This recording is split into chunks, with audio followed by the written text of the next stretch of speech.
آج ہم نبی صلی اللہ علیہ وآلہ وسلم کے خواب کے متعلق بات کریں گے اور اس میں ہمارے لیے سبق بھی ہے۔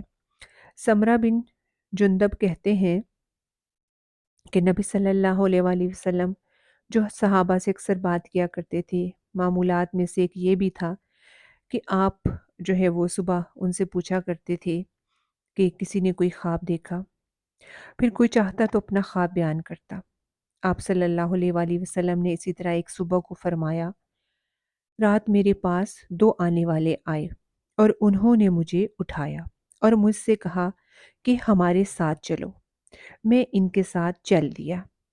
پھر ہم ایک لیٹے ہوئے شخص کے پاس آئے جس کے پاس ایک دوسرا شخص پتھر لیے کھڑا تھا اور اس کے سر پر پتھر پھینک کر مارتا تو اس کا سر اس سے پھٹ جاتا، پتھر لڑک کر دور چلا جاتا، لیکن وہ شخص پتھر کے پیچھے جاتا اور اسے اٹھا لاتا اور اس لیٹے ہوئے شخص تک پہنچنے سے پہلے ہی اس کا سر پھر ٹھیک ہو جاتا جیسے کہ وہ پتھر لگنے سے پہلے تھا۔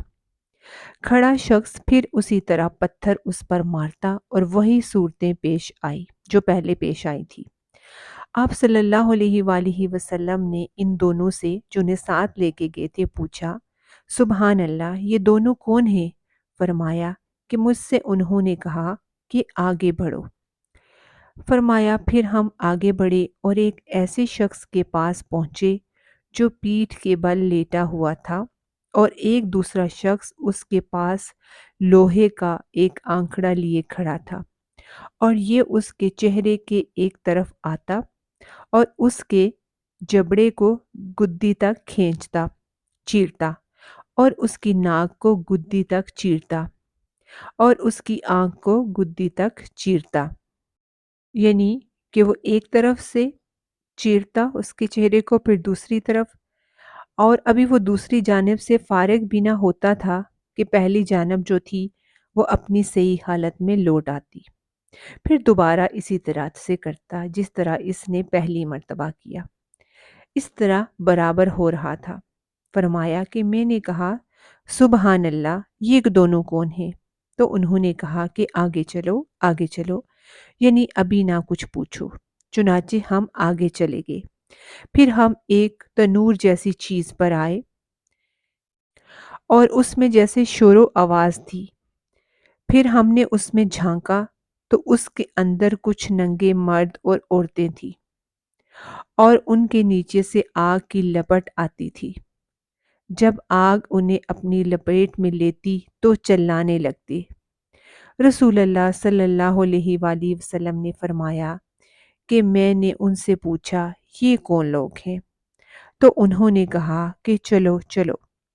فرمایا کہ ہم آگے بڑھے اور ایک نہر پر آئے۔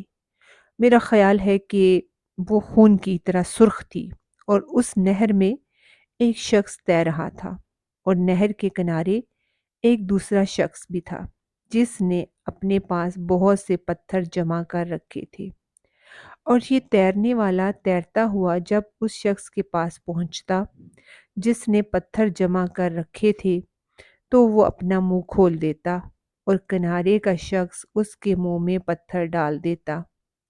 وہ پھر تیرنے لگتا اور پھر اس کے پاس لوٹ آتا، اور جب بھی اس کے پاس آتا تو اپنا منہ پھیلا دیتا اور یہ اس کے منہ میں پتھر ڈال دیتا۔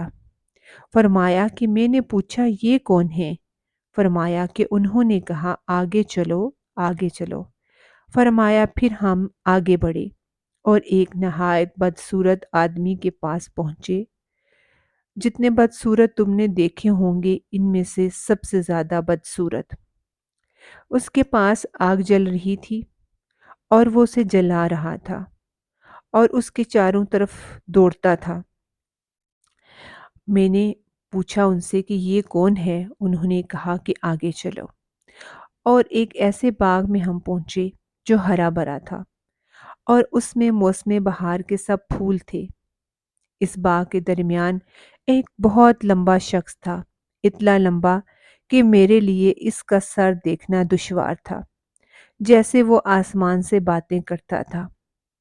اور اس شخص کے چاروں طرف بہت سے بچے تھے، اتنے کبھی میں نے نہیں دیکھے۔ آپ صلی اللہ علیہ وآلہ وسلم نے کہا کہ میں نے پوچھا یہ کون ہے، یہ بچے کون ہیں؟ انہوں نے کہا کہ آگے چلو۔ پھر ہم آگے بڑھے اور ایک عظیم الشان باغ تک پہنچے۔ میں نے اتنا خوبصورت اور بڑا باغ کبھی نہیں دیکھا تھا۔ ان دونوں نے کہا کہ اس پر چڑھیے۔ ہم اس پر چڑھے تو ایک ایسا شہر دکھائی دیا جو اس طرح بنا تھا کہ اس کی ایک اینٹ سونے کی تھی اور ایک اینٹ چاندی کی۔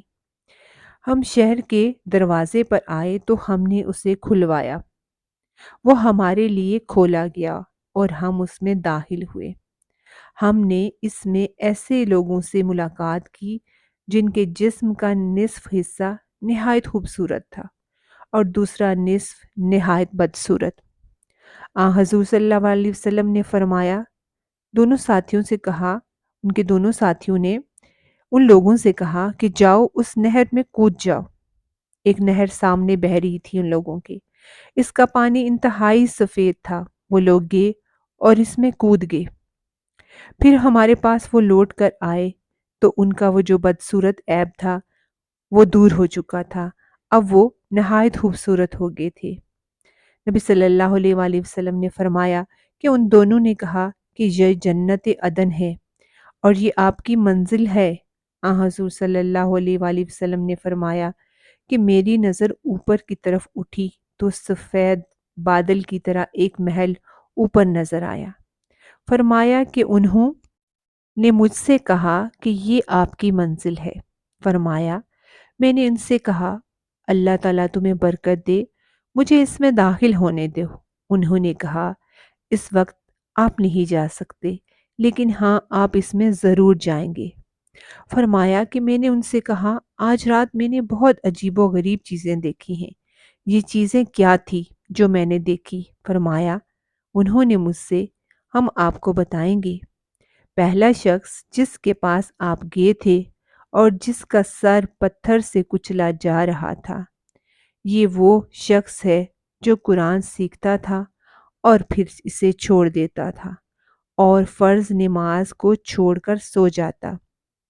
اور وہ شخص جس کے پاس آپ گئے اور جس کا جبڑا گدی تک اور ناک گدی تک اور آنکھ گدی تک چیری جا رہی تھی، یہ وہ شخص ہے جو صبح اپنے گھر سے نکلتا اور جھوٹی خبر تراشتا جو دنیا میں پھیل جاتی، اور وہ ننگے مرد اور عورتیں جو تنور میں آپ نے دیکھے وہ زناکار مرد اور عورتیں تھیں۔ وہ شخص جس کے پاس اس حال میں آپ گئے کہ وہ نہر میں تیر رہا تھا اور اس کے منہ میں پتھر دیا جاتا تھا تو وہ سود کھانے والا ہے۔ اور وہ شخص جو بدصورت ہے اور جہنم کی آگ بھڑکا رہا ہے اور اس کے چاروں طرف چل رہا ہے، وہ جہنم کا داروغہ مالک نامی ہے۔ اور وہ لمبا شخص جو باغ میں نظر آیا وہ حضرت ابراہیم علیہ السلام ہیں، اور جو بچے ان کے چاروں طرف ہیں تو وہ بچے ہیں جو بچپن میں ہی فطرت پر مر گئے ہیں، یعنی کہ جو چھوٹی عمر میں فوت ہو جاتے ہیں۔ تو آپ صلی اللہ علیہ وآلہ وسلم سے بعض مسلمانوں نے کہا اے اللہ کے رسول، کیا مشرکین کے بچے بھی ان میں داخل ہیں، یعنی کہ جو چھوٹی عمر میں مر جاتے ہیں؟ تو آپ نے فرمایا ہاں، مشرکین کے بچے بھی اس میں شامل ہیں۔ اس میں ہمارے لیے بھی سبق ہے، ہمیں اس خواب کو خود بھی سمجھنا اور اپنے آپ کو دیکھنا ہے۔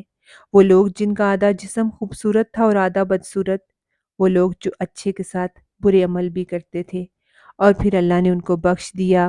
اور آپ کو پتہ ہے نبیوں کے خواب جو ہوتے ہیں وہ وحی ہوتی ہے۔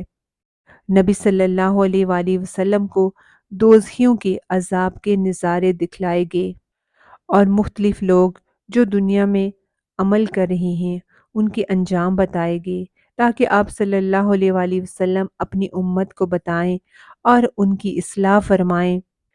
یہ پوری حدیث جو ہے یہ بڑے ہی غور سے سمجھنے والی ہے۔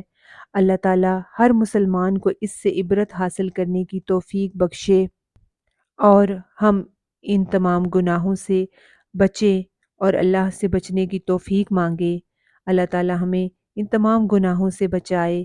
آمین۔ السلام علیکم ورحمۃ اللہ وبرکاتہ۔